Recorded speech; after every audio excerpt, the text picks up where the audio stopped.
2, 3 நாளாவே சளி, ஜுரம் அப்படி இப்படின்னு ஓடிட்டுருக்கு. வீடியோ எடுத்தாலும் வாய்ஸ் ஓவர் கொடுக்க முடியல. என்னடி வாய்ஸ் இது அப்படின்ற மாரி தான் இருந்துச்சு.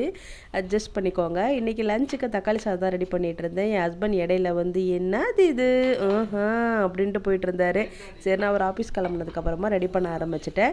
இன்றைக்கி தக்காளி சாதம் தான் செய்ய போகிறேன். கொஞ்சம் ஸ்பைஸியாக செய்யலாம்னு ரெடி பண்ணிகிட்டு இருந்தேன்.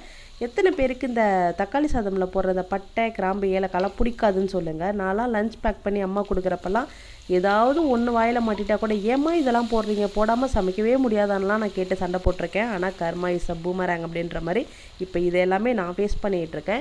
என் ஹஸ்பண்டுக்கு இது மாதிரி வெரைட்டி ரைஸோ இல்லை ஏதாவது கிளர்ன சாதம் கொடுத்து விட்டோம் அப்படின்னாலே அதில் இந்த கருவேப்பிலை, பச்சை மிளகா, பட்டை மிளகான்னு எது போட்டிருந்தாலும் தனியாக எடுத்து கொடுத்துடணும். அப்படி இல்லை ஏதாவது ஒன்று வாயில் மாட்டுச்சுன்னா நான் செத்தேன் வந்து பேசியே என்னை சாகடிச்சிடுவார். அதனால இன்றைக்கி தக்காளி சாதம் ரெடி பண்ணிவிட்டு அதில் இருக்க பச்சை மிளகா எல்லாத்தையுமே ரிமூவ் பண்ணிவிட்டு தான் கொடுத்து விட்டேன். இன்றைக்கி லஞ்சுக்கு தக்காளி சாதம் தான் ரெடி பண்ணியிருந்தேன்.